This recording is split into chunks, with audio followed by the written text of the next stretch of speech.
Hey now, welcome to episode 101. Justin, 101 episodes this year. This is not episode 101. What is it? This is episode 103. We would be honored if you would join us.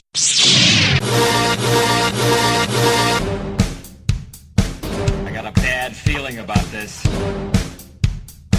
You were the chosen one! Help me, Obi-Wan Kenobi. It's a trap! I don't like Sam. It's coarse, rough, and irritating. I am your father.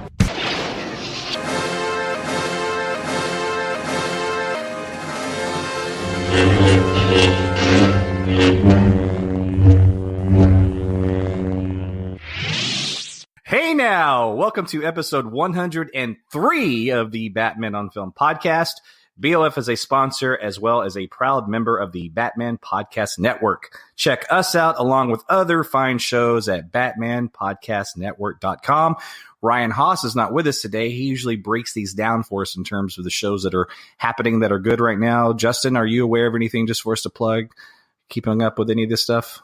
Oh, man, there's so much. I'm just going to go ahead and plug the Robin Everybody Loves a Drake podcast because it's good, it's fun, and I like those guys. And so, yeah, but if you want to be on that list, hit us up, and we'll check your show out. And the company has to be publishing regularly, and it has to have been updated in like the last 3 months. So, absolutely, yeah, that eliminates like majority of podcasts in In America. And it certainly would eliminate my political podcast. Yeah, it's the same with everything I do. It's not. we do a show every 5 years, actually. So anyway, yeah. I know what you mean. And as always, Batman on Films, authoritative, definitive, and Justin, give me a big California, Texas dadgum original. That dadgum original. Yes, I am your host. I am your host for today, Rick Shew, for yet another satellite Star Wars episode. And today we're going to be discussing Rian Johnson's Star Wars Episode 8, The Last Jedi. And with me today, yes, The Last Jedi. The Jedi must end. Okay, and with me for discussion. This one's controversial. Well, we're about to talk about it. Yeah. So, Star Wars has always been controversial, man. Everybody's just been riding on a nostalgia high these last two films. I'm going to get to that. Anyway, and with me for this discussion is my partner in crime, Justin Kowalski. Justin, what's up?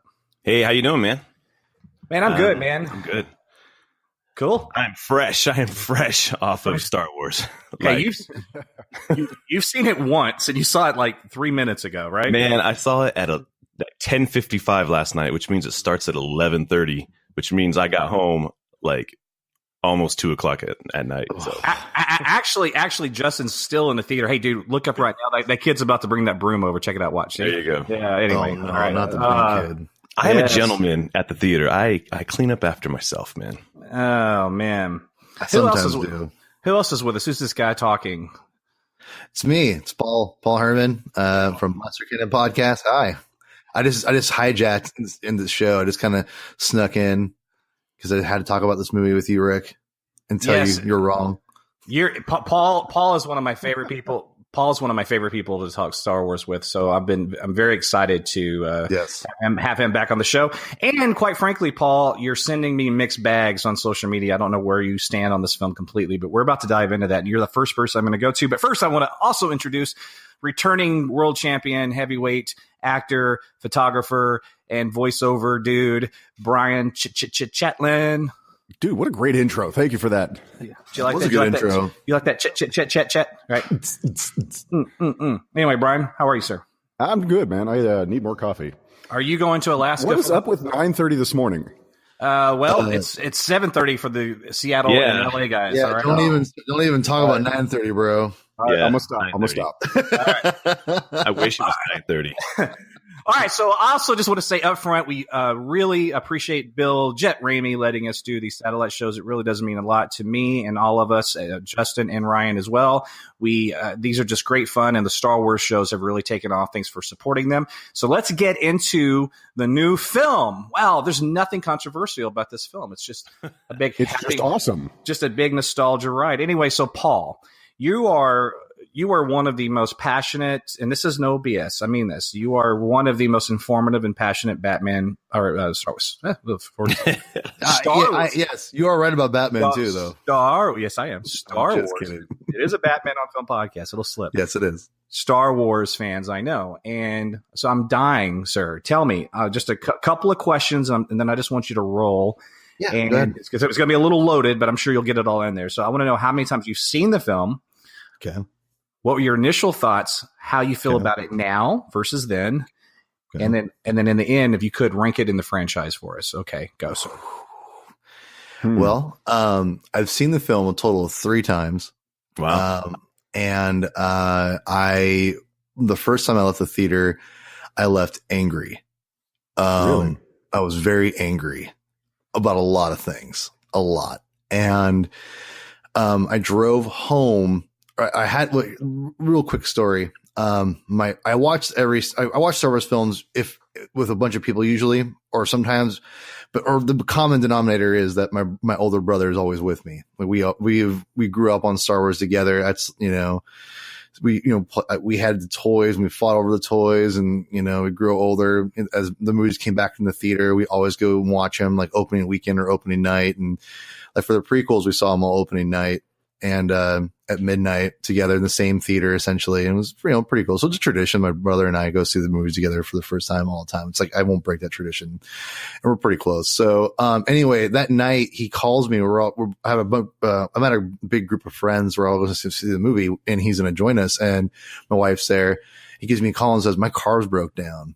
You have to pick me up. And I'm like, there's no way I'm going to pick you up, dude. You're going to have to get a ride. And he's like, oh, and that sounds brutal, but I'm like, it's a long story. Anyway, he got his daughter to drive him down, but I had to drive him back home, which is an hour away from, over an hour away from my house and everything. So here's the thing. So I had to leave the theater. So we saw the movie at 9:20 too. So like, so please take that into consideration. So like, Justin, you got out around 2. Yeah. I got out an hour ish before you, but I had to drive an hour or 40 minutes to drop my brother off, and then an hour back home. Oh man. And yeah, so, and this is like, and mind you, I got up at 6 a.m. So I said, yeah, I'll drop you off. No big deal. I didn't really think how tired I'd be. Oh man, it was brutal. And plus I was fuming afterwards. So it was a really weird, like, it was one of the weirdest experiences leaving something like a Star Wars film furious, driving with your brother back home, just wanting to break everything. And then I drove back and talked to my friend, Tim Garassi, who's on another Batman podcast. I forgot what it's called. Oh my gosh, but check out Tim Garassi's podcast, a Batman podcast. Anyway, he was thankfully talked to me, so I didn't kill myself driving on the way home, because I was definitely dozing off here and there. It was bad. So leaving the Last Jedi was very, very weird. And I'll be honest, I almost felt, I already had tickets bought. Like when it got released, I bought the tickets for the next day, took work off. I mean, my boss even told people at work, he goes, Star Wars is a national holiday for Paul when a new movie comes out. So, I took the day off and, had tickets. And when I was driving home and woke up, I didn't know if I wanted to see it, right away. That's how bummed out I was about everything. And so, when no pun intended, I forced myself to, get up, go to it, and just you got to give it another shot. And I liked it a lot more the second time. Like a lot of things I had problems with, I accepted. And so I got really excited about seeing it the second time, like after I got out. It was like almost the exact opposite. So, and then I saw it a third time on that Sunday. And I liked it as much the second time. I didn't like it anymore. It didn't get better, but it was the same as the second time. So as far as ranking the films, it's way too hard at this point. There's no way I could do that it's just on 3 viewings. I have to live with this movie. I have to live with the consequences of this movie, and I got to live with, I mean, I'll be honest. And I've said this before and other podcasts I've been on when I talk about it. I don't know what I think about The Force Awakens and The Last Jedi until episode 9 comes out. Episode 7 and 8 are so connected, like, cause they're literally right after each other, that it's hard for me to separate them. And episode 9, I think, is going to be the deciding factor of what I feel, because the prequel trilogy was the same thing. Like, I wasn't really sure about episode 1 and 2. And I like them. I had a lot of problems with them, but episode 3 brought it all together for me and like got me like really excited. I saw Revenge of the Sith like 8 times in the theater. And so I'm wondering, and I'm hoping that episode 9 will bring it all together, home for me, and I'll accept all the decisions they've done in this trilogy. So I can't rank it right now. It's way too new for me. So we'll see. That's completely fair. And that's a very honest, genuine answer. And I love it. So, and by the way, as opposed to me taking like a turn, so to speak, I'm going to just sort of overlap here with my thoughts of the film. That'll suffice for our audience. So, but to ask you a quick question. So what are your problems with the movie? My problems, as of right now, the glaring ones are the fact that the movie is really long and we don't still have enough of Luke, Rey. That's my biggest criticism right now. There's the other stuff I probably say is I don't really care for the humor in this movie. The humor was really bad. It took me out a number of times, especially at the very beginning. I've gotten used to because the humor has a purpose, because Poe's stalling Hux to get the thing charged so he can, whatever. So I get behind that. So even though I think it's terrible, I'm like, okay, whatever. He's stalling him. I get it, all the other humor after that, it's a little much. And I mean, I hate to say it because my brother, again, I'll bring my brother back into it because he's the one that kind of brought it up to me. He loved the movie. For the record, my brother is not as big a Star Wars fan as me, but he loves Star Wars. He loves this movie. But what he was talking about on the way home, he goes, the humor reminded me of a Marvel film. And I just looked at him and said, dude, I'm stealing that. Like, that's exactly, I didn't even think of it, but yeah, I hate to say it. It's very Marvel-ish. And, I have a huge problem with that. Well, let's dive into that just for a moment. And by the way, sure. Justin and Bryan, chime in because it's not your turn. Here's the deal: is that I first of all, I saw it the Monday before it came out at a press screening, and I was in a room of 20 people, 15 people, whatever it was. And so you're obviously not getting that energy from a crowd, and it's a very sterile thing. It's 1 PM, whatever. It's just all very different. And I watched it, and I walked out, and I thought, man, if you watch my reaction video I put on BOF, you can kind of see it in my body language and my face. I'm like, I don't really know how the hell I feel about this movie. I'm just so The comedy was a problem for me as well. And I don't know exactly why, because my God, comedy has been used in every Star Wars film. Even if you look at Force Awakens, there's foreshadowing with that opening scene with Poe when he's like, am I supposed to talk first? You talk first. Am I talking first? You talk first. When he's talking to Kylo. And that to me is just sort of a continuation of that character and that type of humor that he has, and kind of Han Solo-esque. But my problem with it is his humor does not feel like it fits the Star Wars universe. It feels like it's a modern, like the whole mom joke deal. I was like, is that a thing in the galaxy? Mom jokes? Well, it's like the whole joke too. Is the whole joke a thing still? Yeah. Well, I mean, that was very. It was an interesting choice to make, where they could have done the joke and had it work in a different, Star Warsy way. It didn't feel like Star Wars. Right. And I wonder, I think about Han Solo, and I think about particularly because I think Han Solo's character really faded off by Return of the Jedi. I think he was boring, but I think about the first two. I think about New Hope and Empire. That Han, which by the way is very much a Han that we were able to revisit with Force Awakens, something I appreciate. But anyway, so that Han Solo, like, would he have said that if that joke was like in our vernacular at that time, a part of our vernacular? And I think he probably would have. You know what I'm saying? Like, that's how I look at it. I apply that persona to real world thing. There's a moment in the film where Laura Dern says Godspeed, and a lot of people have issues with that. And I'm like, really? Why are we? Well, it is the first time someone has actually said God in a Star Wars movie, which is interesting. Yeah. But I don't. They have a different religion. And here's the thing about God. Well, yeah, the Force isn't their religion. It's not her religion. But anyway, I don't think when I think of God, I don't necessarily think of the Father of Jesus Christ, God. It's just more of a figure of speech, and so that's why, and that's why that didn't bother me. So there was a lot of that in the film where, and I'm not sitting here to justify everything. Some of the humor was off. Quite frankly, I think some of the humor is off in Star Wars in its totality. I mean, first of all, let's all face it: the Phantom Menace has horrific. Everything with Jar Jar is atrocious in that film, and I like that film. Don't get me wrong, but I don't even like Laugh It Up Fuzzball and Nerf Herder and Chewie laughing and Empire. Well, there's the thing, Nerf Herder. Really? The word Nerf Herder was never been said except in exactly, and so it's from that world. Well, and not only that, like, listen, the Godspeed thing. This is the reasons why I think Ryan he went a little too far, is because like you can drop little things like in Star Wars and make it kind of real world ish and be kind of weird. And George definitely towed that line. Like, I mean, there's even like reference to ducks, like in A New Hope when he's like, well, I'll be sitting ducks, and that whatever. It's like, you just kind of accept it. He meant porgs. Right.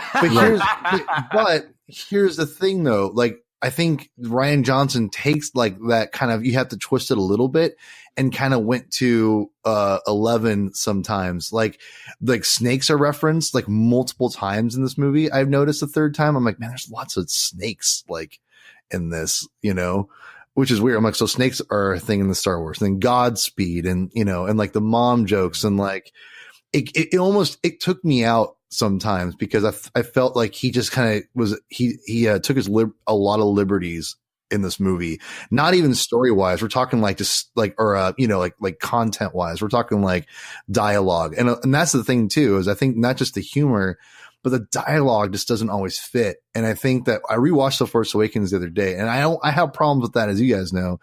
The difference is that Larry Kasdan and J.J. Abrams, their script was like it's way better. Like, I mean, the words and the words exchanged for the most part is, I think, like predominantly better in my opinion. So I don't know. That's another thing. I kind of think like Rian Johnson needed a script supervisor, like more than just like, oh yeah, this is cool. Like this all works. I mean, I don't know. I kind of feel like they should have said, Ryan, you need to touch up the dialogue a little bit. But apparently they were very happy about this. Cause I mean, that's what's so crazy is that, there's a lot of, to me, there's a lot of obvious flaws in this movie, and that Lucasfilm was totally okay. And they're like, oh, here's more Star Wars for you to do. So like it's weird. So yeah, these are all things I think the humor and the dialogue, they're all kind of connected with, just weird, this where he took it just was a little further than he needed to. One thing I'll say too, and then I want to get off the humor part is that, and unless, Bryan or Justin want to elaborate, of course they're more than welcome to, but as far as I'm concerned, we haven't had a character like Han Solo in the original trilogy, in my view, until now with Poe. And here's what I mean by this, is that Han Solo, the reason that, and this is not the best of prequels, because I'm a prequel apologist. Everybody knows that. I really like the prequels. I still love Revenge of the Sith. It's still my third favorite film, or it's at least tied with The Force Awakens or The Last Jedi. But I digress. But Han Solo is the only character that we've had that feels like he just stepped into that world from our world, right?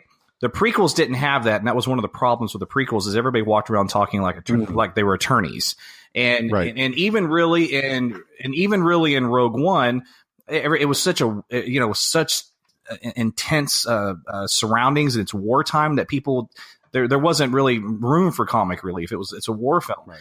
But so Poe is the first time that we've had a character, in my view, really since Han Solo, that is an extension of us, like.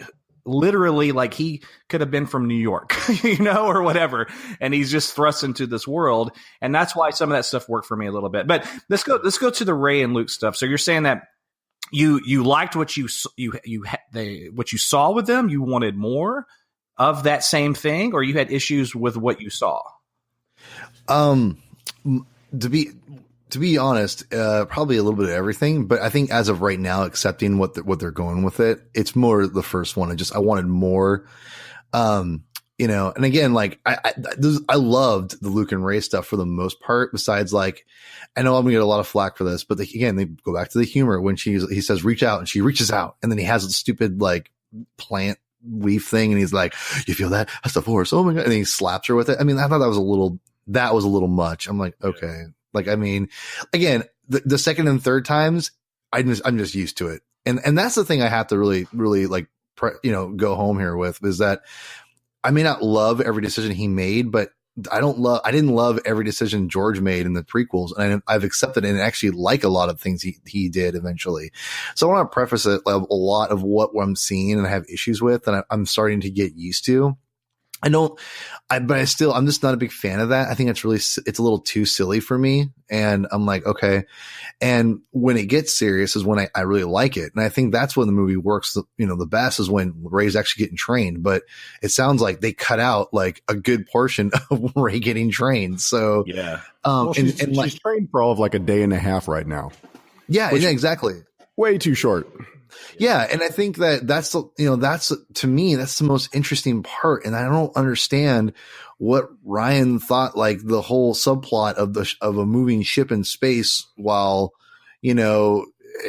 This is where I have a hard time. It's like, I don't hate the stuff that's not Luke and Rey and Kylo Ren. It's just like, it's just not as good. And I want more. So yeah. So my main problems are basically this: it's not long enough. And just, I wish Luke and Rey had more time to get to know each other. And also the fact that Rey could actually, train as a Jedi instead of getting like basically not even 3 lessons. She got like 2 lessons, if that. Yeah. So, that was my main issue. And like, again, like you're set up to be like, oh, they're going to train. He barely trains her. So yeah, that's my biggest issue. And it's kind of a backhanded compliment because I liked it so much, but I didn't get enough of it. Well, and some of that, if you think about it, if you want to accept that at face value as a criticism, it's obviously a legitimate criticism coming from you. So I don't mean to take away from that.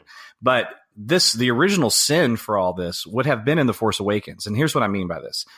She had no training and she went up against Kylo and won.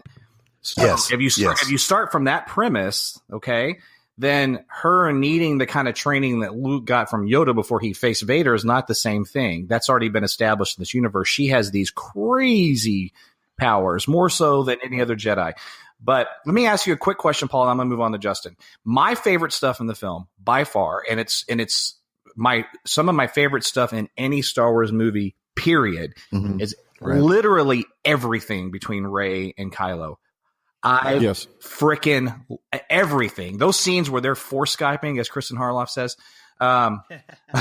Don't mention him. Oh, I know. I forgot you don't like him. That's so weird. I love that. I don't not like him. I'm tired of never mind. It's a long story. I understand.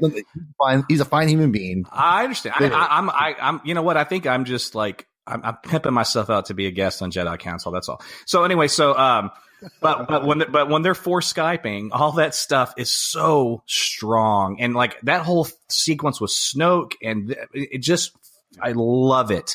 All right, Justin, you saw it last night. Now you've seen it once, yeah. Mm-hmm. So I've remained spoiler free. Like, it's been hard. I haven't been on like social media as much this week. And so just because I did not want to get spoiled, and it was like every day, I'm going to watch it today. Nope. I'm going to watch it today. So finally last night I was able to slip away and, so here we go. I really, really, really, really like The Force Awakens. Yay! Dude, this movie, I've been looking forward to this movie, as everyone has. It wasn't like it wasn't forward to Justice League more, though, right? I was. I know.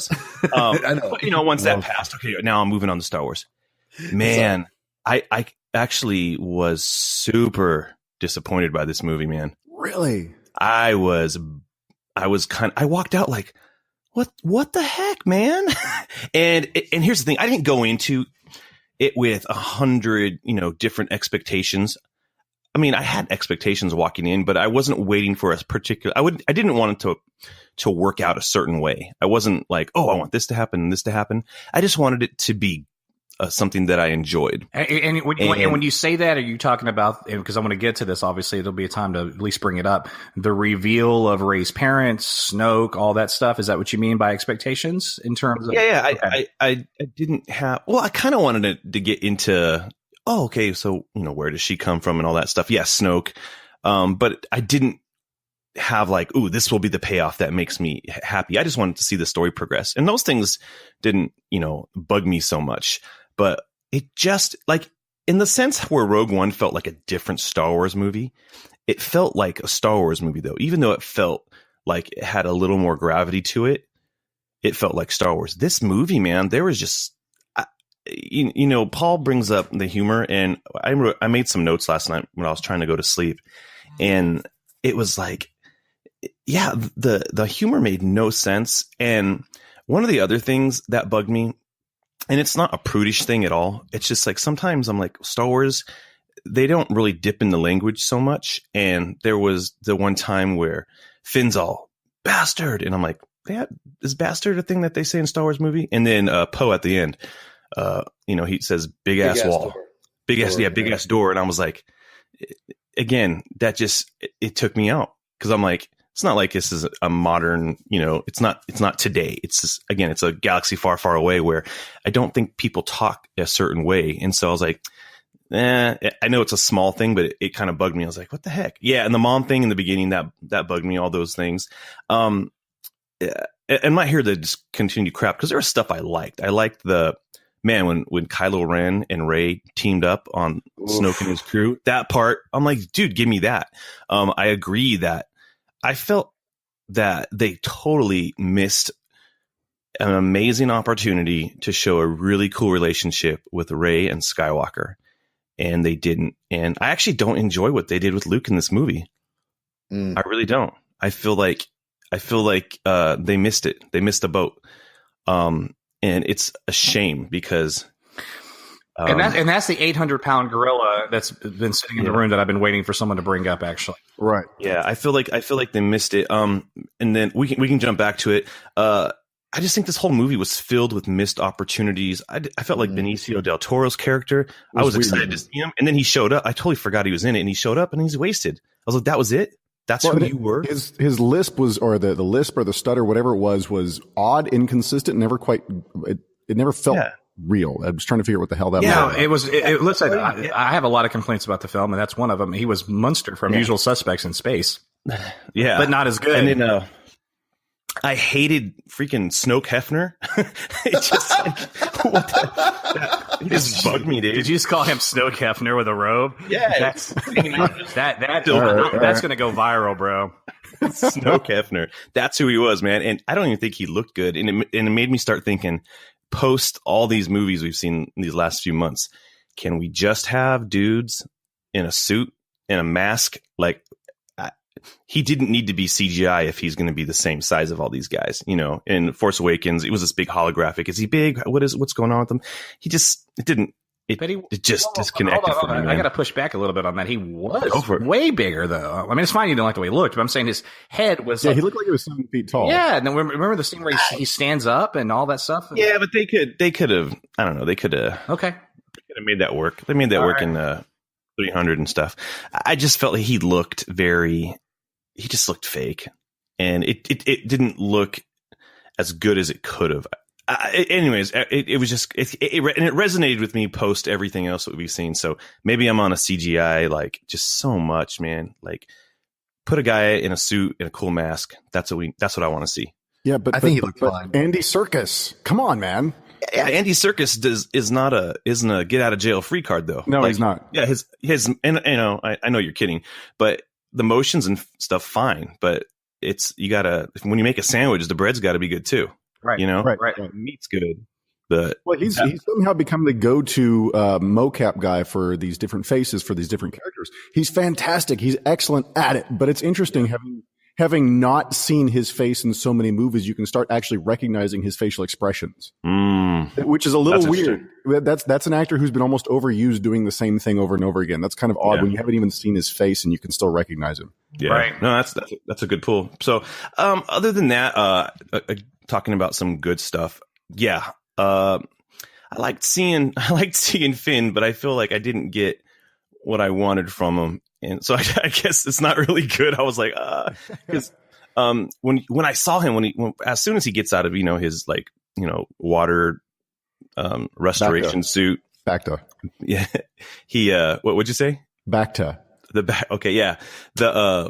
He started looking like this, like, I was like, this is the classic Finn. Like, he's not classic yet, but he's got Poe's jacket on still. And I was super pumped when I saw him. Okay, now we're going to get him going in his adventure. And it felt like this whole movie was just about waiting at a gas station. That's what it felt like. That's what we're waiting, and we're waiting, and we're going to wait for these guys. It felt so small, but it's this grand story that didn't quite hit where it needed to hit. And so anyways, yeah, I felt like we were stuck in the parking lot, man, waiting for your friends to get out of there. And you're like, what the heck's going on, dude? And it just didn't hit. And it's completely unsatisfied. I left not satisfied with this movie. There you go. And listen, I'm so sorry to interrupt, but did you say something after Snoke Hefner? Kidding. I'm just stuck on that, actually. I take that as a compliment. It's freaking awesome. Okay. So I want to say this too. And listen, again, this is not about The Last Jedi per se. This is about maybe movies in general. When you oftentimes think of it like a song, right? Think of the new Queens of the Stone Age CD. I hated it. I played it. I love them. I hated it. And then I kind of got forced myself to listen to it a couple more times because I love that band. Now I think it's one of their best records ever. And so, and that just sometimes happens with art. You can look at a painting a couple times and then it just something clicks and it resonates with you. I'd be interested to know how you feel about The Last Jedi after you see it again, because Paul liked it a lot more the second time. I practically did a 180 on it. Like, I was at a point where I was like, I think this thing might be like a C+, which is basically where I have like Attack of the Clones, more or less. And it's a better film than Attack of the Clones in terms of filmmaking and obviously all that. But I'm like, but do I like it better? And I wasn't really sure. And I'm not dogging, Attack of the Clones. I love it. I'm just saying that I got to put this in perspective. The Phantom Menace and Attack of the Clones should be the bottom two Star Wars films on anybody's Star Wars list. All right. That's just kind of how it should be. And when you start to kind of teeter that a little bit, you're like, wow, is that going to go down to the bottom three?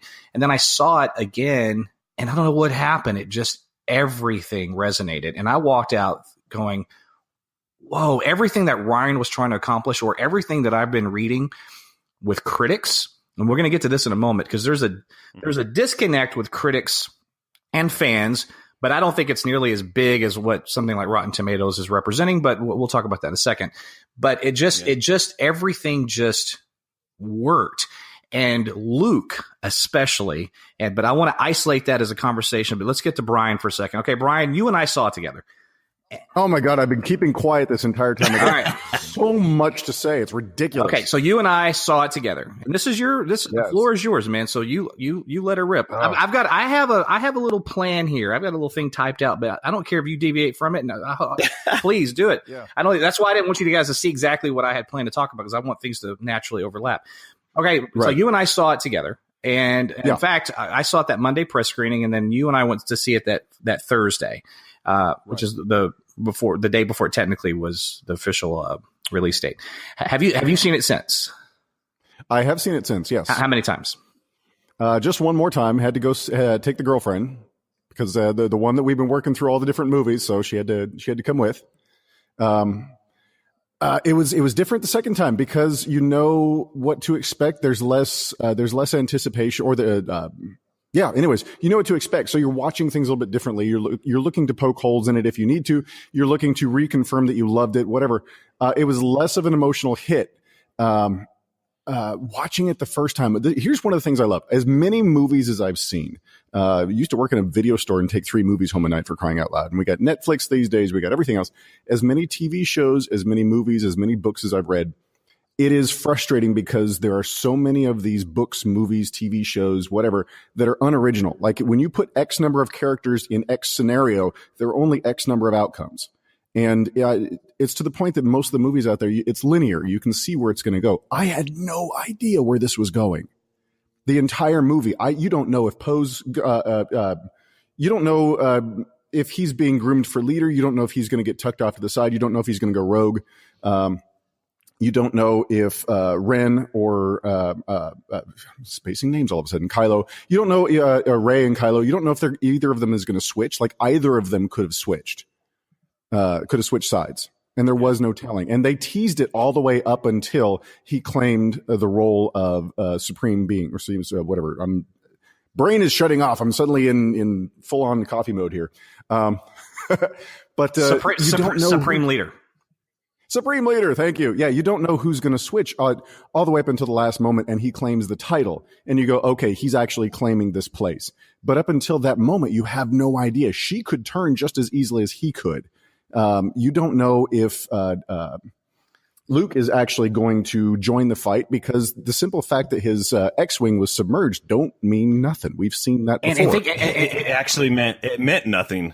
Well, yeah. Well, sure it did. It meant a lot. We're going to get to that. Listen, but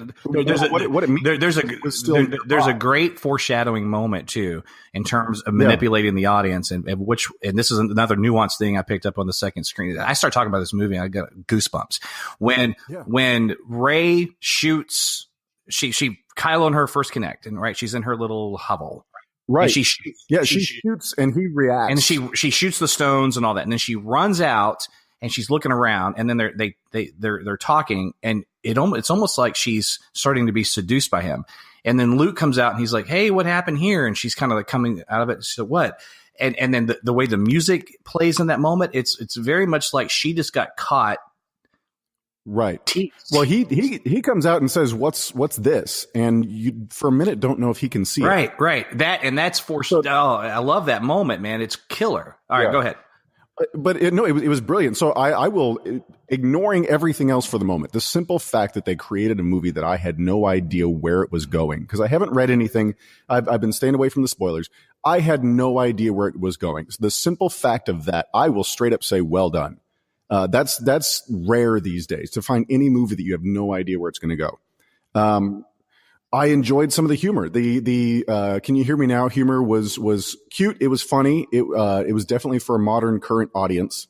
I don't know how much it played in the universe, but there were. I actually enjoyed some of the humor. I don't necessarily dig the slapstick. I think Guardians 2 went overboard with the slapstick.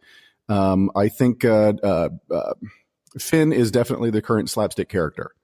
Like pretty much anytime he's on scene, he's the goofy guy who's bouncing around, falling over things. That's just what he does. Yeah, I'm not loving that so much. He bugs me. He's bugged me since The Force Awakens.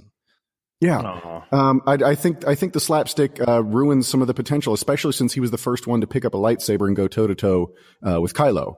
There was potential there for him to really become an intimidating character, and they kind of have missed that, which is a shame. There were some technical things that from time to time brought me out. First off, the bombers. Holy crap, how slow are the bombers? Nothing in the Star Wars universe moves that slow.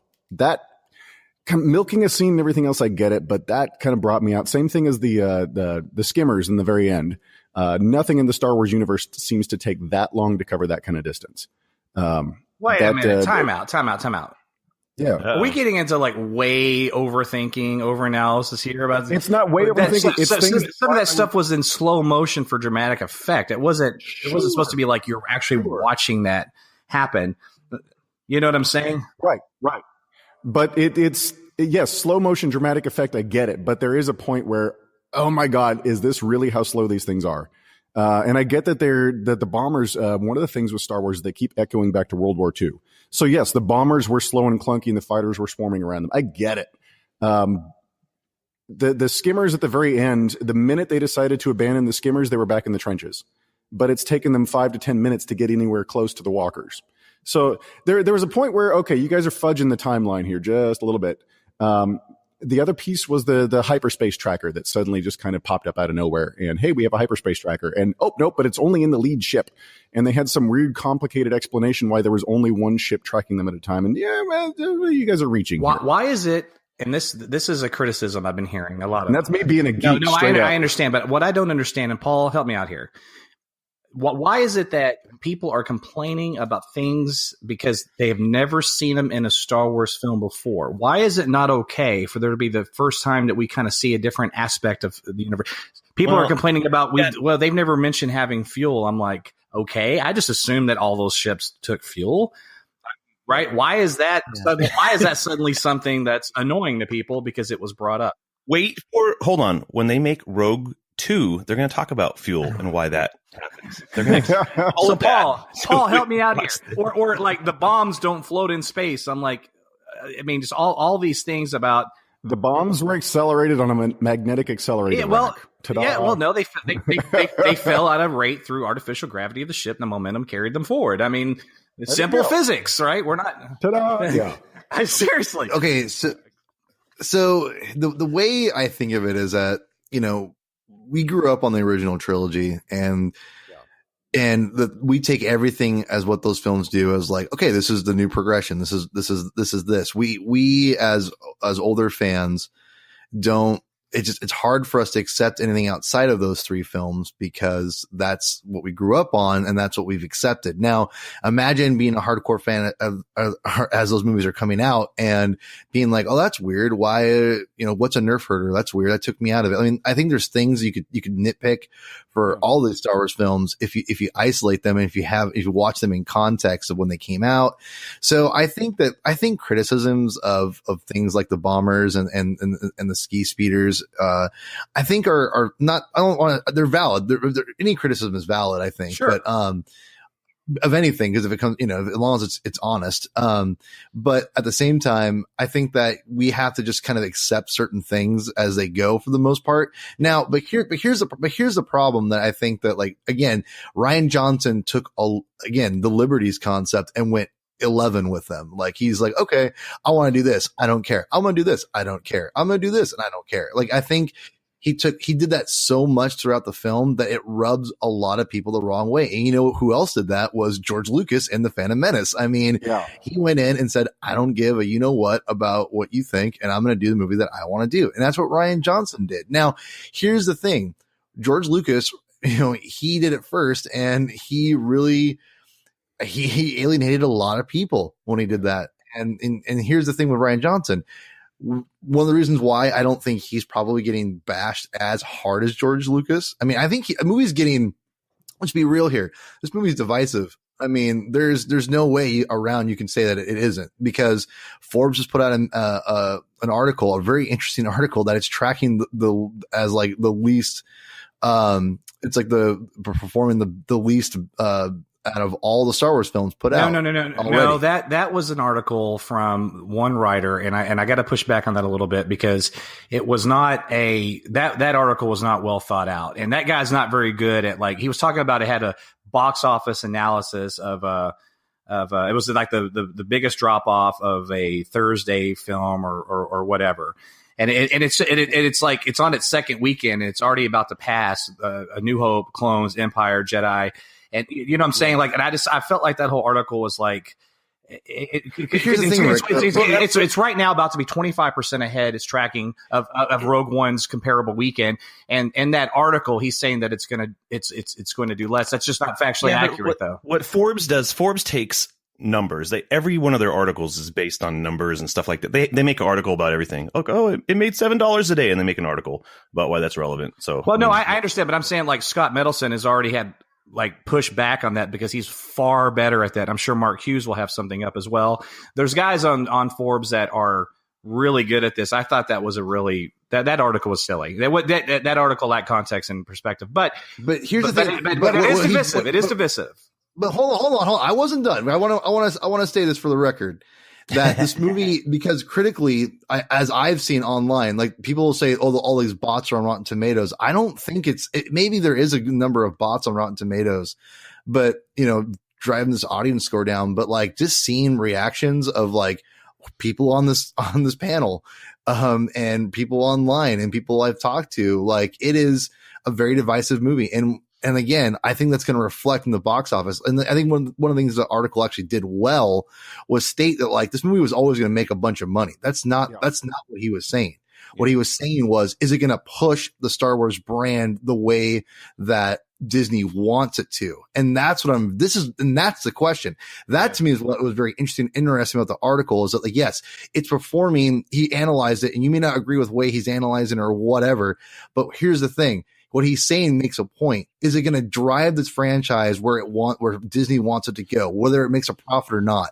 And I think that's the issue right now, is that what's it doing? Because I think if Rian Johnson makes this movie and it doesn't have these main characters in it, meaning like it's like a George Lucas episode 1 all over again, I think it gets hit even harder. Because people are like, who is this? This is ridiculous. I don't care about this. Luke's already a huge controversial thing as it is. So I feel like if Luke wasn't in it, people maybe not even care about this movie at all. And if they hear it's really weird and out there, they might not even, they're going to show up, but it's not going to be as big. It's like way less than Rogue One if it's all new characters. But no. I love the rant. I'm just saying, but let's put this in perspective, because we can break down anecdotally. I have a big circle of friends, right? They, for the most part, ooh, look at you. Yeah, I'm popular, but I have a big circle of friends. I have a big. I have friends too. This is because I'm going to dive into the anecdotal here. I have a lot of friends, and almost all of them love this movie. My wife loved this movie. Critics love this movie. It has a 93% fresh rating on Rotten Tomatoes, and that's real. Metacritic right now has a very high score, 86%. I think that's through SurveyMonkey. Cinema Score, which is an actual scientific score, has this thing at a 90. Now, listen, I'm just saying that there are metrics that will say, look, you can talk about Rotten Tomatoes audience score, and you can talk about the hashtag and people being upset. But we can dive into that more, because here's the thing. I don't think that there's necessarily bots. What I think that if you go and look at the Rotten Tomatoes audience score, well, this is what you're seeing. And I've gone through this thing a dozen times. It is a lot of anonymous handles, and it's a lot of half-star reviews, and there are literally hundreds, if not thousands of those. Now, here's the deal on that. Yeah, there's a lot of people that are jumping on the bandwagon to get that clicks. Is fanboy madness. This film is not a half-star film. The Phantom Menace is not a half-star film. You can have issues with the film. You can have issues with this film. I've read 2-star reviews on there that were very fair. That's a very low grade, by the way. Very fair. Broke it down. Yeah. That's what I gave it at first. Beautiful cinematography. I'm not lying. Listen, beautiful cinematography, this and that, gorgeous score, all these things. I mean, look, it's obviously a well-made film. I don't like where they take these characters. All fair, 2 stars. This half-star, dude, that's like John Ritter, Problem Child 2, half-star movies, okay?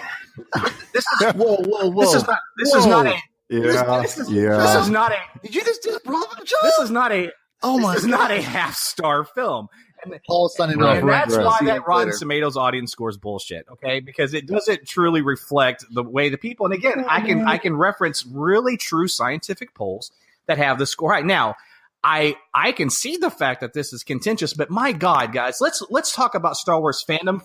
Star Wars fandom for just a second, and then Bryan, I'm going to go back to you. We're going to talk about. Yeah, because I know you're not. We're going to go back. We're going to Bryan. We're going to go back to you because we need to talk about Luke. We need to talk about race parents. We need to talk about Snoke. We need to talk about Mary Poppins Leia. All right. Yes. So here's wow. Here's the thing. I want to rant about fandom for just a second, and then I'm going to get off my soapbox here. Star Wars fans are the best and the worst people on the planet. I'm watching the way they're going after Rian Johnson on Twitter right now, and I wish I could physically strangle 90% of these people. It is atrocious, and it goes back. I'm trying to. I gotta like shut it out because it's making me so angry. It's like it's political for me. I'm jumping in, and I shouldn't be doing that. But here's the thing. I said this the other day on Facebook or Twitter. I was like, you know what? I think all of you MFers. I think you're all the offspring of the psychos in the late 90s that sent Lucas mountains of hate mail that the prequels ruined their childhood and destroyed their lives. And Star Wars fans have always been little bitches. All right. Rick, first of all, I gotta from the special edition to the prequels, then the Force Awakens was just a love letter to A New Hope. I mean, just stop. Rick, it's not just Star Wars fans, bro. It's fandom in general. It's fandom in general. Yeah, it's just you're right. And by the way, to all the Star Wars fans, aka bitches that are listening to the show, we love you guys. You guys are fantastic. It is, but Star Wars fans are worse because they've been going at this they've been doing this. But no, it's not. It's just people, man. People are awful. Like here's the thing. People out there are good or bad, and there's a lot of people who are bad or more vocal. And like, look at you work in the restaurant business, right? You always like to bring it up. So like, that was a jab, but it was a fun jab. It wasn't good. Really. No, but Rick, it's like you always complain about Yelp reviews, right? Like. It's like those people out there exist just to make to complain about everything. And believe it or not, they are also Star Wars fans, and they're out there, and there's people who love it. There's people who love it, or whatever. It's like, my point is this. People get upset like Star Wars fans are the worst, or DC fans are the worst, or Marvel fans are the worst because they're so arrogant, or, here's my point. It's like, there's people out there that are awful. So like, just ignore it. Like, that's my thing, is like, when people directly talk to me, it's a little harder, but I ignore the noise. It's just like, Star Wars fans it's divisive, and I find it fascinating. So I'm seeking it out.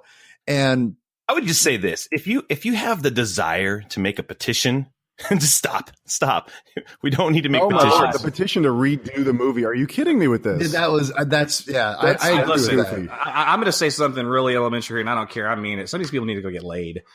You can sit around and make a petition. Go get a girlfriend or a boyfriend. Give me a break. Do you guys see John? You guys see John Campia's thing the other day where he's like, I'm going to put out a petition that says you can't make petitions anymore. I thought that was actually pretty funny. Love it. I've never seen a petition work. That's a good point. Yeah, I mean, on this scale, this is, because no one gives a crap about this stuff. So, but in the political forum, I know it's obviously worked, but not like this. Well, the $8 billion this movie is going to make kind of speaks a little louder than 13,000 signatures. Just saying. But I think, but at the same time, I think here's the thing where I think Disney is paying attention. I'm not saying they're going to listen to this and go, oh, we need to do what they're saying. But I think this is what my whole point is. This movie is not like The Force Awakens by any means, where it's actually a good movie. Well, no, what I'm saying is I think the consensus is way more like slam dunk. Like, it's a very well, accepted movie. This is not, I would say, a slam dunk accepted movie. This is it's split down the middle. And again, I bring back the Forbes article. Whether or not you agree with it, I think he brings up a good point. Is this movie going to push the franchise where Disney wants? And in the money they'll be there regardless because it's Star Wars. And that's not the issue. It's interesting the way it's tracking. It's interesting, where it's, where are fans going to feel after they see this movie? And I think one of the things you're seeing already is the rewatchability of this movie, of a sequel to a giant successful reboot. I say reboot, but it's a successful relaunching of Star Wars. It's not even close to The Force Awakens. Maybe that was lightning in a bottle. I don't know. Here's the thing. Nobody in their right mind, not one industry insider thought that this film could do the numbers of Force Awakens did. You did. It was lightning in the bottle. It was a resurrection of a franchise. You had Han on, you had Chewie, all that stuff. It was just, you can't recreate that. And if $2 billion is their barometer for financial success, that's impossible. This thing's gonna soar past 1 billion. It'll very likely do more than Rogue One, and it should do more than Rogue One. And no, I disagree completely. No, hold on. No, what I'm saying is it should, from a studio's perspective. Like, they don't need it to do the Force Awakens numbers. But if it's less than Rogue One, that will be, even though it's north of $1 billion, I'm sure that'll be problematic for them. So we'll see in the end results on how this all plays out. But let's talk about why this is a divisive film to certain fans, because it is. I'm not denying that it's not. And the Force Awakens wasn't, again, because it's all about nostalgia.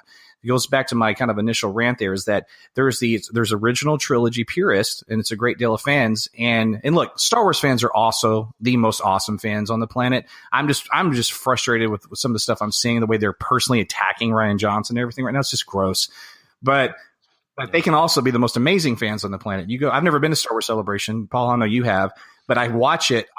I'm like, look at the energy. Look how freaking happy these people are. It's just amazing. Yeah. Amazing. And I love them. It's just this faction. And you're right. It's fandom, and it's fandom in general. But it just right now, they're very, very loud with this franchise. But when we talk about like this was and Paul, you said it earlier. This film is like the prequels in the sense that it's a non-traditional Star Wars film, and Rian Johnson said this is not a love letter to any previous film. This isn't Rogue One that's just leading up to A New Hope. It's not a Force Awakens that obviously is structured in a way to trigger those things in us that make us love, A New Hope and the original trilogy altogether. This is a bold film, and by virtue of that, it's going to be divisive. And some of the complaints are, anybody's complaint is valid, right? Assuming that they're coming from a place of like being fair. Okay, so Bryan, let's talk about. You had a lot to say, so let me just pose a question to you, then incorporate it in your madness, sir. Cool, I'll ignore it. Go ahead.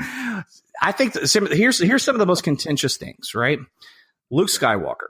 Let's talk about that, because that's an important thing to discuss. A lot of people are very upset that the green milk was unnecessary.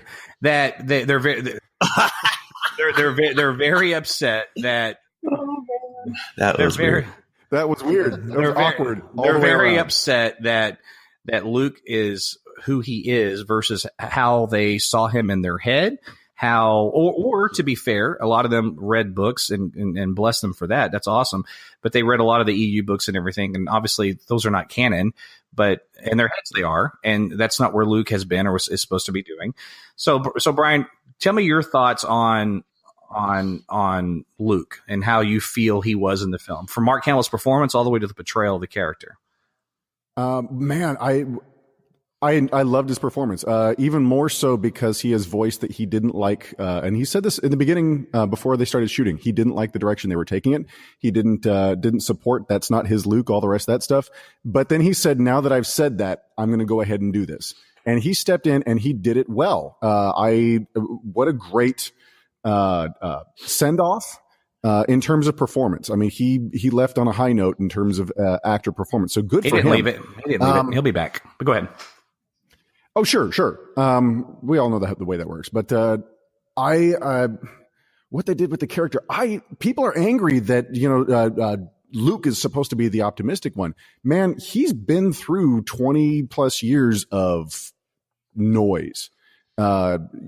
His big thing was you restart the academy, whether you're reading the books or whatever you're coming from, restart the academy, rebuild the Jedi Order, and it's optimistic. And Luke is optimistic. He's the most optimistic character in the series.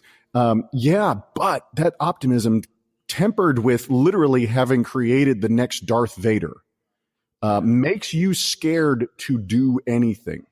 I stepped forward with good intentions and literally the worst thing happened.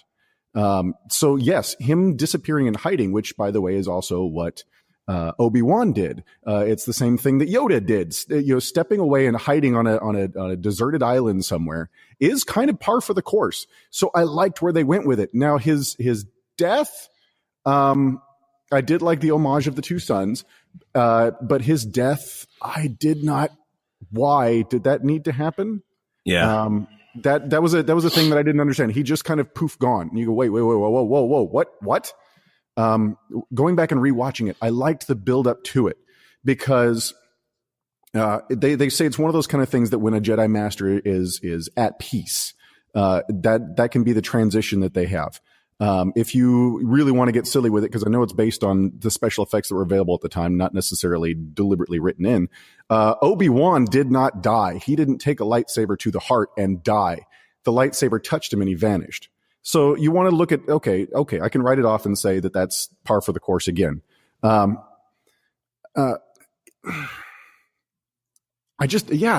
was something about just the ending where it just kind of ended.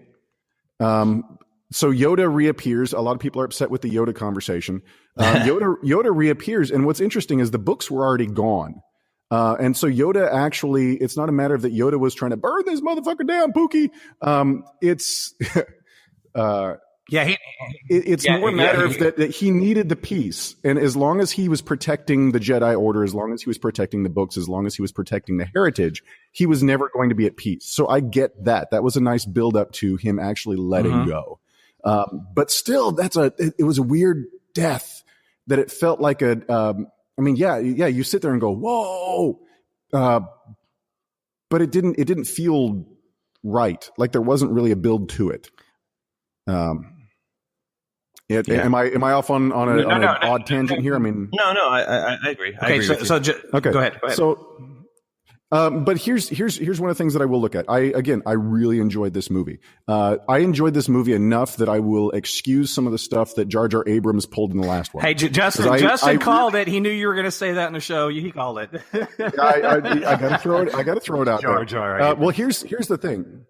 He loves doing the whole, and I've gone off on this before. I'm not going to go crazy with it, but Jar Jar Abrams loves doing the whole. Oh my God, there's a thing over there. It's shiny. It's interesting. Don't you wish you saw it? Screw you. Moving on.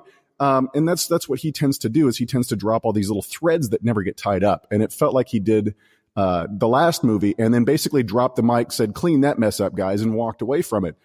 In this one, it felt like they did a beautiful job of tying some of those threads together. Now, looking at the purpose of this movie in the storyline is you've got the old guard is they're quitting the franchise, they're retiring, they're passing away. So they've got to bring in the new generation. They've got to pass the torch off. And as a passing the torch movie, the subplot with Poe Dameron in this one is building him up as the next general, as the next leader of the rebellion. Princess Leia basically, passing the torch to him is great. You've got the younger generation coming in and taking up the reins. You've got everything that we know wiped clean. There is no rebellion. There is no massive fleet. There is no anything along those lines. Let's wipe all of that stuff clean so that the next series of movies can be our creation instead of just simple old school nostalgia fanboy stuff. And I think that was necessary to create, because they're talking about having a movie coming out every year. I think this was necessary to create a workable, interesting storyline over the next several years. So get upset about the fact that they basically wiped the slate clean on this movie, but I like how they did it. They had to get from point A to point B, and the route that they took is controversial, but they had to get there. And I think this was actually a really good way to do it. On the geek side of things, by the way, was where I was having some of the issues. Like I said, the speed of the bombers and everything else. That was the geek in me speaking, but the other geek in me, I love seeing things I've never seen before, but I've imagined. So in episode 1, you get them cutting through the blast doors on the bridge in the beginning of the movie, just slagging it with their lightsabers, just sitting there going, "Oh my! This is one of the most versatile weapons ever created in sci-fi." Yeah. And we've never seen what it can really do. That was what I've been waiting to see. One of the things, whether you're talking Star Trek or Star Wars, is warp drive or hyperdrive, sheer kinetic energy. You don't need a Death Star to win a war. If you take a shuttlecraft, fired off into hyperspace or fired off into warp drive and pointed at a planet, the war is over for sheer kinetic energy. And nobody's ever addressed that in any of the movies, in any of the series, either Star Trek or Star Wars until now. And I think the way they did it was absolutely beautiful. It was stunning to see it. So I kind of love how they did it. People are pissed off about it, saying, "Oh, that's not how hyperdrive works." Really? Do you know that? So no, I moment after moment in this movie, I absolutely dug the fact that I had no idea where it was going, and they show you something and you go, "Oh my God, that was great." No, I dug it. I absolutely dug this. Well, that's great. So, there's no, it's great stuff. But I want to hone in a little bit more on Luke here because it's important. Okay, yeah. Paul. Yeah. Let's talk about that scene, that moment that a lot of people are upset about, that saying that Luke would never go into and kill a baby in his crib scene. Okay. All right. So let's set up the scene. So essentially what happens is Kylo tells Rey that, basically Luke came in to kill me. And that's more or less what started this whole confrontation between he and I burned down the Jedi temple and what have you. Luke's version of the story is probably the one that really took place, obviously, is that he went in to see him, not with any intention of killing him or anything, just while he was asleep, he wanted to get inside his mind. And then what he saw was pure evil. In a fleeting moment, he drew his sword. He immediately retracted from it. He lived in shame, from there on out about it. He was, it was a low point in his life. And a lot of people are saying, but Luke would never do that. He never would even have pulled his lightsaber. A lot of people are saying he never would have attempted to kill him. And I'm like, he didn't attempt to kill him. He never would have went in there to kill him. I'm like, he didn't go in there to kill him. Right. He'd already chosen. Right. Not well, to do it. That's not why he went in there. And then he didn't do it. He didn't even, right. But still, it's a controversial scene. So Paul, what do you think about that scene and how does that work? And is that fair criticism from some certain faction of fans that have a legitimate complaint about that moment? Yeah. Well, it's funny. I've gone the gamut with this, and there's a lot of things that I feel. The first thing is, the first time I saw it, I'm like, there's no way Luke would ever do that. And the reason is that of all people, he should know that just because there's evil, in your mind, doesn't mean it's going to happen, outright, or they can't be brought back because look, he brought his own father back, right? Or he helped, bridge that gap or whatever. So he's seen it himself. And that was really hard for me to digest the first time. The second time, I just accepted that this, Luke Skywalker he's not a Masonic figure. He's not the savior of the galaxy and godlike that he kind of was in the Legends EU material. And, he's more human. And, I see people on Twitter bringing that up as a talking point of defense of doing this, story point. And I think that's valid. And I think I've kind of accepted that. Now, it's also interesting that there is actually, in the original trilogy, reasons to know that Luke can make brash decisions sometimes. Meaning when, and this is not me. I heard this on a podcast, Star Wars Beyond the Films. And I was like, oh man, that's genius. The guy, his name's Nathan P. Butler. He's like the professor of Star Wars. He's crazy. He's really good. But he brought up the fact that Luke in Return of the Jedi does something similar when Vader's talking about Leia. And he says, if you won't return, then perhaps she will. And then he goes, never. And then he turns his lightsaber on, almost kills Darth Vader.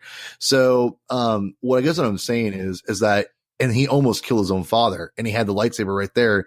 And then he realized, oh crap. And then that's when he rejected the call of the dark side and threw his lightsaber to the ground. Right. Now, and Luke did the same thing when he walked in and to talk to Ben and read his mind and was like, oh my God. And like, he saw this, he panicked, and then he was like, oh crap, that's not a good idea. And then Ben turns around and says, F you, and all hell breaks loose. So, I guess I can buy it. I don't love it, but I've bought into it, if that makes any sense. And I think that it works. And I think that, again, I have to see, and this is what's unfortunate, and this is where I think Rian Johnson didn't do the fans any favors by just having this one isolated incident as the only thing to go off of. I would wish that we could have seen more in the material, like the books or the comics before the movie even came out. Cause we know they trained, we didn't have to show a scene where, the actual scene where Luke comes in and to confront Kylo to not reveal it in the movie. They could just do like a training thing and show how dark everything was with Kylo Ren and what Luke was seeing, because I refuse to believe that one thing happened and he decided to sneak into his room one night, read his mind and go, oh my God, I have to kill this kid. Right. That seems too much for me. So obviously it's not how it goes down. And there's got to be a precedence that happened with his training specifically that, maybe he almost killed a student that Luke had to like stop him and then was like, okay, is this like did Ben just lose it for like an isolated incident? Or is this like this kid like messed up? Or they need to give some more context. Yeah, you need to give more context to it. And the problem is Rian Johnson just assumes we're just going to accept this one little thing. as as Luke, making a mistake.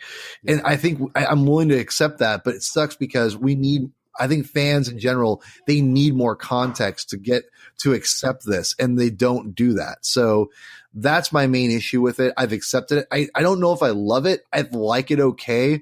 It's acceptable, but it's only because I love Kylo Ren, and it makes Kylo Ren way more, complex in my opinion, because again, you look at the fact that Luke Skywalker comes and does this. I mean, why wouldn't you hate your uncle if he stood in front of you and had like a gun to your head before, thinking like, I mean, you're going to do a bunch of awful things for, you're not going to love your uncle. You're straight up your mentor who walks in the room and decides that you are beyond redemption. Exactly. Yeah. So that's the thing and that's what makes Kylo Ren. It's funny. It hurts Luke's character, but it actually makes Kylo Ren's character that much more interesting. And that's why, honestly, the biggest reason why I've accepted it is because it makes Kylo Ren a way more interesting character. And he is by far my favorite character in the sequel trilogy and maybe in all of Star Wars. He's amazing. He's amazing. Okay, so can I throw something out there real quick? Because going along those lines, it's the topic of the hero's journey, the archetype, which is what the original movie was. It was the archetype of the hero's journey, and then the original trilogy followed that through. Looking at this new trilogy and looking at the archetype of the hero's journey, the funny thing is they set Rey up as the hero, but part of the archetype of the hero's journey is finding your mentor. It's discovering what makes you different. It's developing it. It's growing. It's training. In every superhero origin story, in every one of those, the hero has to develop their ability. They have to develop their power. They have to earn it. Every bad guy just gets it. They buy it. They turn a switch on, whatever else, and they suddenly have their powers. Looking at the archetype of the hero's journey, Rey just has her powers. There's almost no, she sees something and then she can do it. She hops in the Millennium Falcon and she can fly it. Somebody probes her mind. She turns around and probes theirs better. There is no, hero's journey there. So the question that I have, which was, getting interesting when we were looking at which one of them is going to turn, and in which direction are they going to go, is the hero's journey actually seems to be spelling more, Kylo, is his journey, because he's the one that has actually gone through more. He's the one that has actually had to earn where he is and is still working to earn where he is. Whereas Rey, on the other hand, not so much. So looking at that, I'm kind of curious. What do you guys think about the hero's journey and looking at all the different characters? Because you've got evolution on this one, even with Rose. I loved Rose. And one of the things to make you love a character, love the hero, is they have to save the cat. And Rose, they had a whole scene with her saving the horses. So I'm kind of curious to see where they're actually going to go with the hero's journey. Well, and the question that you asked in terms of prompting an answer, like, what do we think about it? I think I go back to Paul's, answer at the beginning of this whole podcast in terms of where do you rank these films and whatnot. He said, I don't know. And essentially, and Paul, forgive me for paraphrasing here, sir, but you need to see episode 9 and put all this in context together as one story. And that's where I'm at with this right now, is that, look, there's the reveal of Rey's parents. That's a podcast. That's a podcast in itself. I have multiple thoughts on that. And I don't want to get too far into weeds on it because, quite frankly, I don't think it's that important, because really we won't know until episode 9 anyway if that was even a real thing he told her. All right, we don't. That felt like a bogus jab. Right. It didn't feel like a real piece of information. And maybe they are just nobodies, and I'm actually personally okay with that, because we don't have to have everything a Skywalker, and that's what that little boy also represents in the end. We'll get to that, but that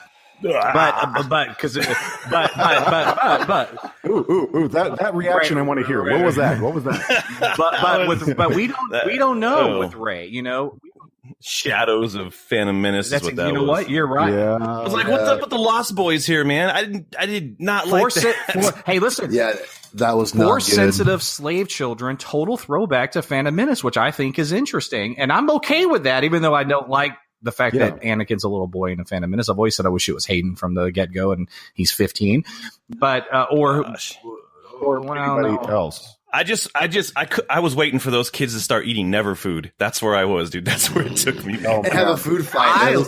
Also, this is Hook. What happened here? I love the scene with the boy, and he's got the resistance ring, and he just represents something. Now, that moment to me feels like the ending of the next one. It's kind of a weird ending for the middle chapter. I know. Yeah. It's I kind of wish it just would have ended with the Leia talk. It felt tacked on, man. It felt tacked on. But it did also kind of bring back Luke's like bravado. No, not bravado is not the right word, but his mystique.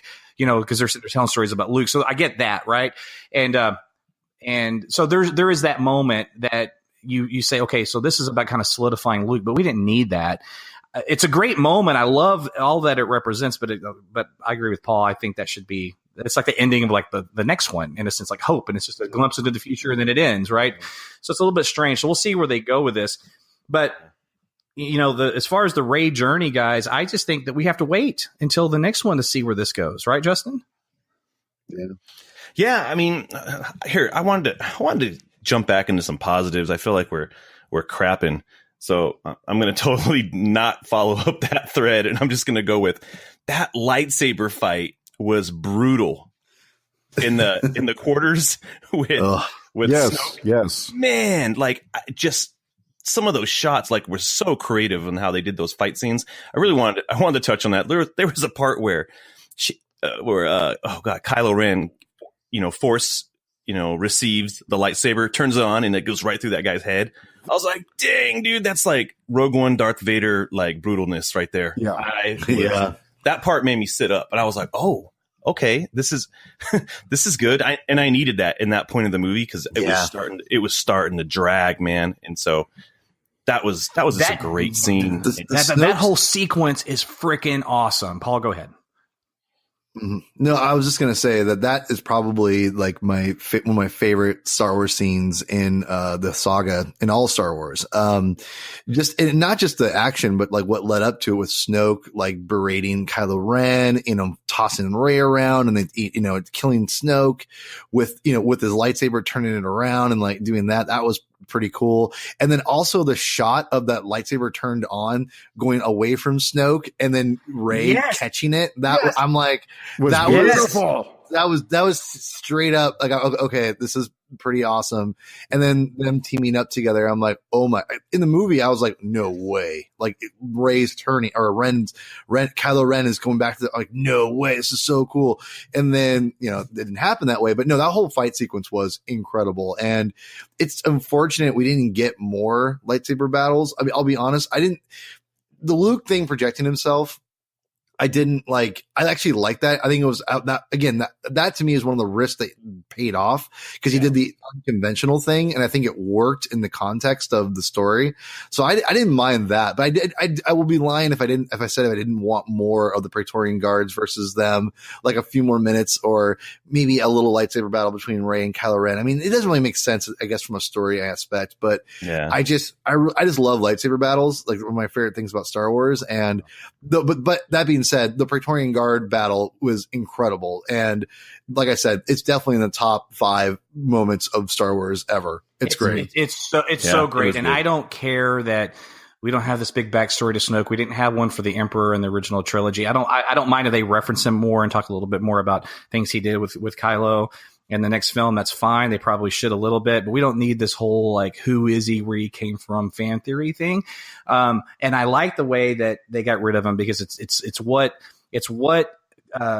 he needed to elevate himself to make him more interesting. If we went into the next film and they Darth Mauled him. Yeah, and you know what? And it's the story is better for it. And a lot of the things that people are disappointed in, there's 2 things. One, you may not get what you want, and then hopefully you'll just accept those as fans, and that's fine. Again, big difference in legitimate complaint versus the assholes that are telling Rian Johnson he's the worst person that's ever lived. But right, he's not the worst person. But right, worst person. But it is but we have to just wait and see. Some of the stuff may unfold in a way that will please other people, or it may just solidify why those decisions were made in the first place. Let's wait to see. This is a full story. All right, guys, look, we're go ahead. I was gonna say, what do you guys think about Vice Admiral Holdo?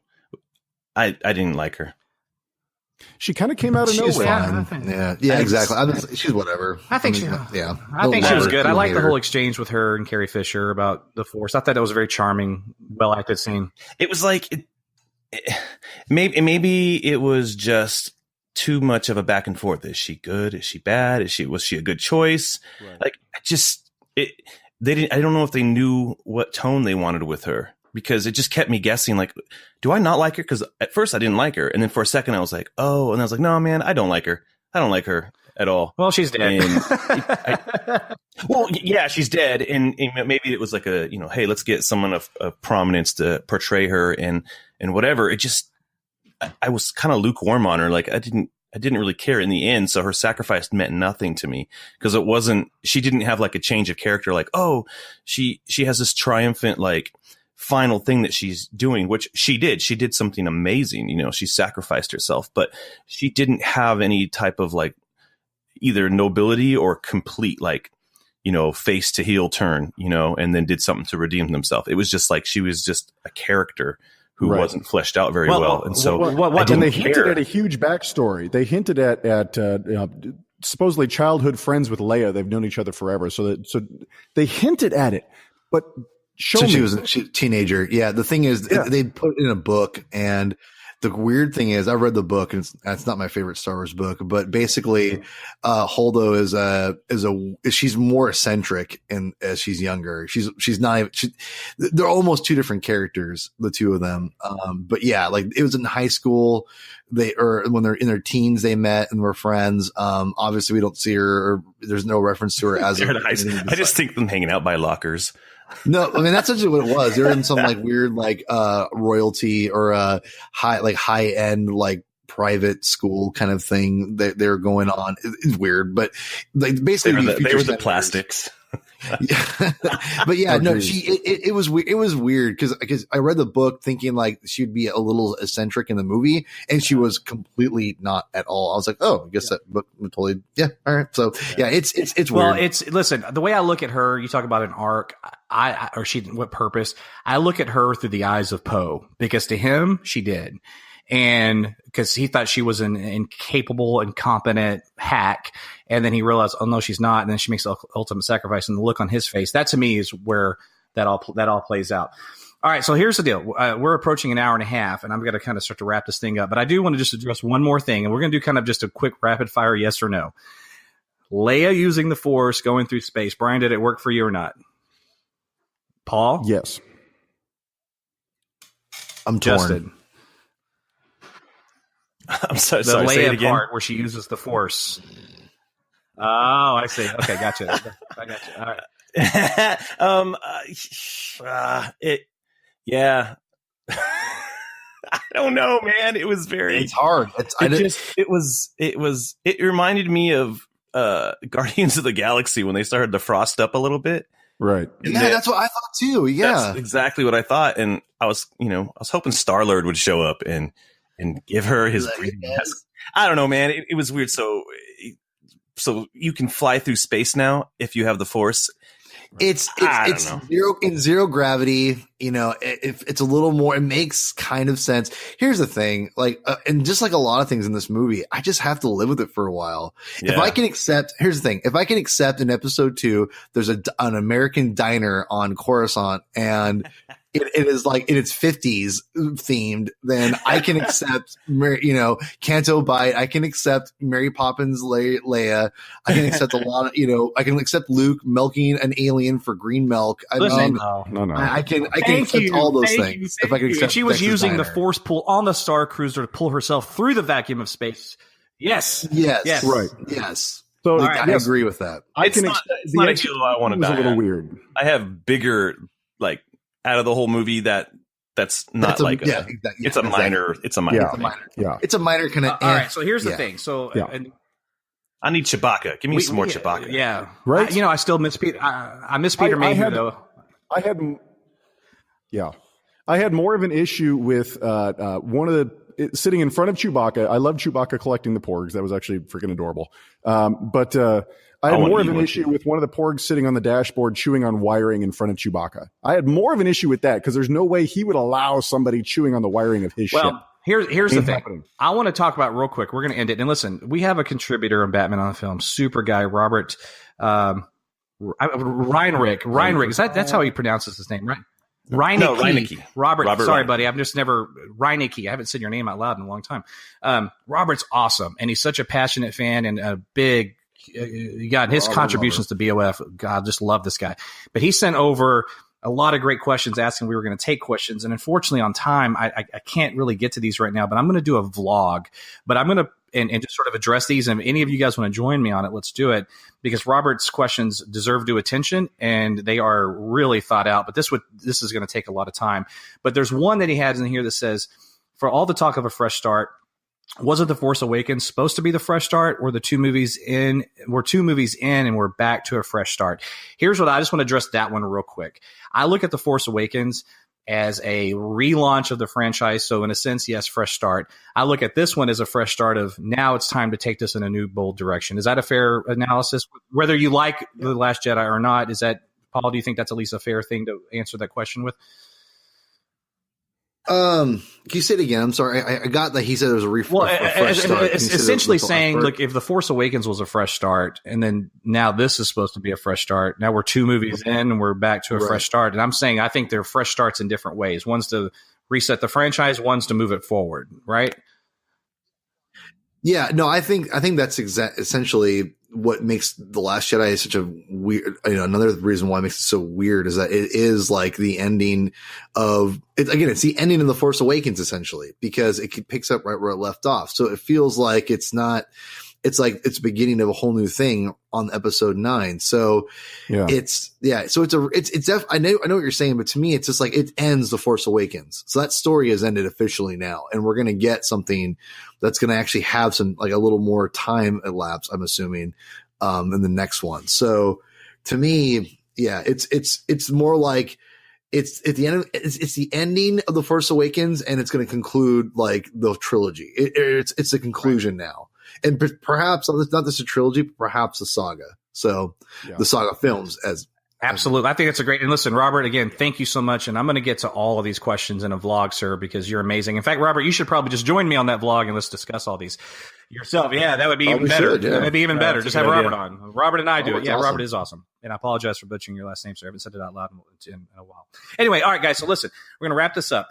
Let's end. Like, okay, for me right now, The Last Jedi is basically tied for third best film. I love it. Okay, it's tied with Revenge of the Sith. But wait, is this a famous Rick Shew? No. We're not going to grades. I'm just saying. I'm just letting you know after third viewing where it's at for me. I agree with the 93% fresh critic score. I believe that's where I'm at with this film. But would everybody say that is it fair to say is everybody's favorite scene the Snoke Kylo Rey stuff? Is that yeah? Okay. Yeah. That was the highlight of it. I mean, that's where I leaned in the most. What about you, Paul? So, is that your favorite scene? Bryan? Yeah, same thing. Yeah, very same. Okay. Here's my favorite scene. And I love everything with Rey and Kylo. I think it's fantastic. But my favorite scene is actually with Luke. And it's at the very end, and he looks at Kylo, and when you have to visualize it too, but it's not just his words. When it goes, when it's showing, when he says, "No, you're wrong. Today, the rebellion is reborn." Then it shows Finn's face. Okay, and I have a love-hate relationship with that character. When I love him, I love him. When I don't like him, he annoys the hell out of me. But I love him in that moment, and because when he's nuanced, he's just fabulous. But he says, "Today, no, you're wrong. Today, the rebellion is reborn. The war is just beginning, and I am not the last Jedi." And then it shows Rey, and she's moving the rocks. And I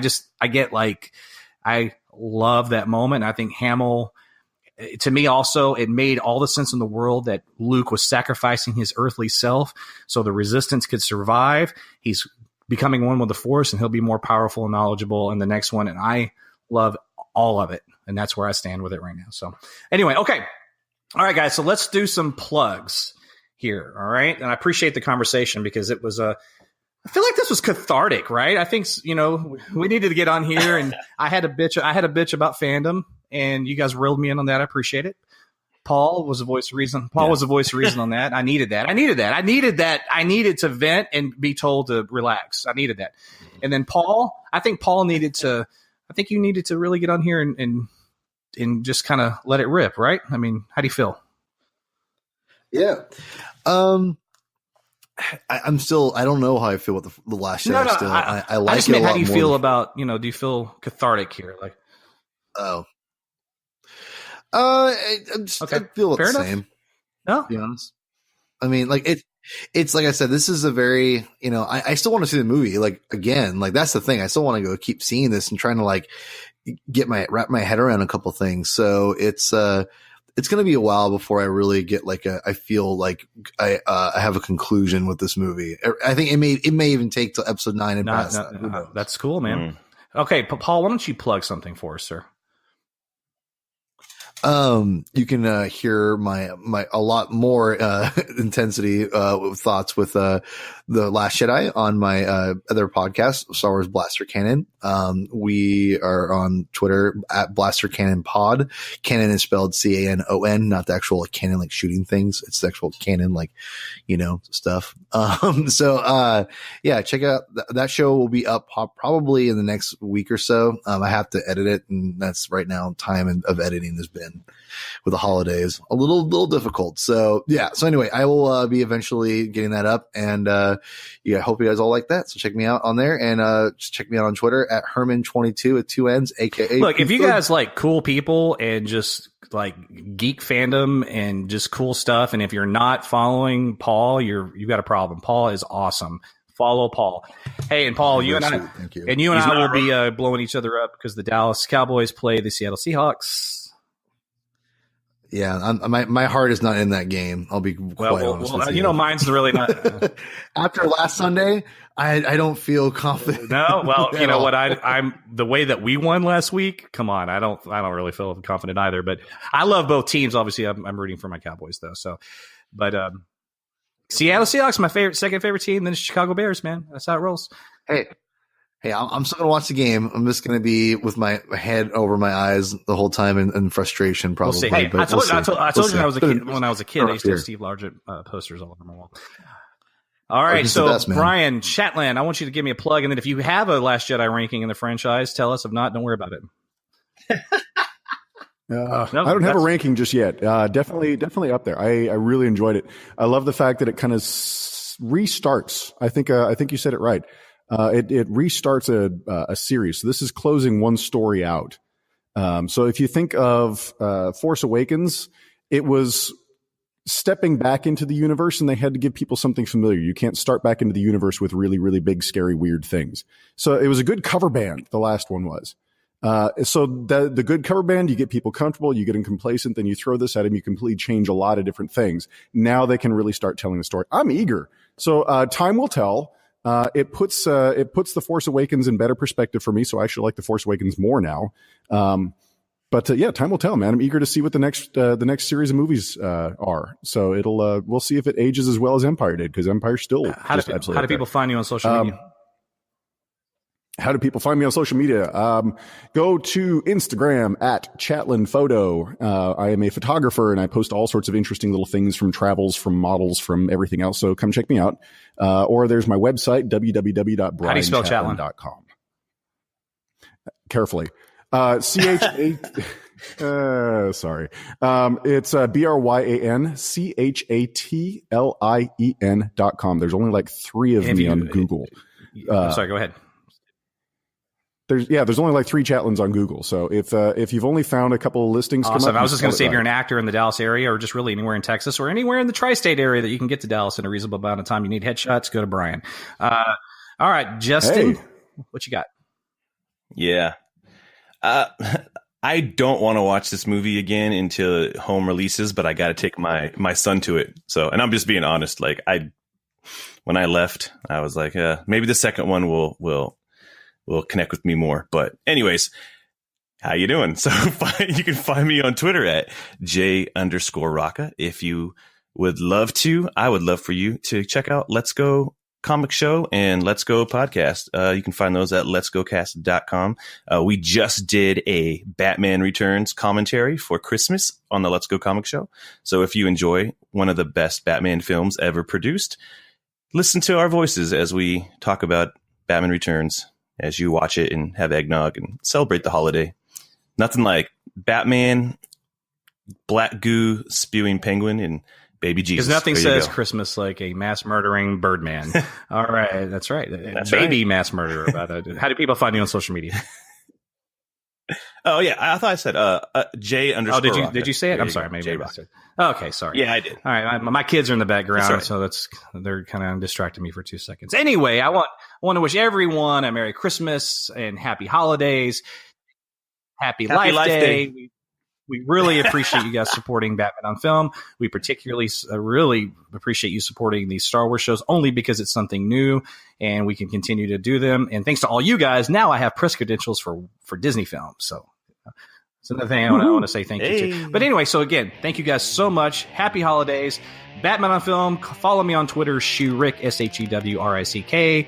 And that about wraps this show. We're going to have announcer Rachel take us out.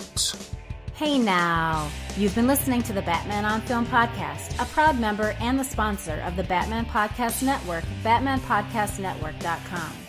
You can listen to the BOF podcast on iTunes, YouTube, Stitcher, Google Play Music, iHeartRadio, Spreaker, TuneIn, and wherever good podcasts like this one can be found. Want to advertise on the BOF podcast? Go to advertisecast.com/the Batman on Film Con podcast. Follow Jet on Twitter at Batman on Film and on BOF's Facebook fan page at facebook.com/jet.batmanonfilm. Email Jet via jet@batman-on-film.com. For Jet, Rick, Justin, and Ryan, I'm announcer Rachel. Thanks for listening.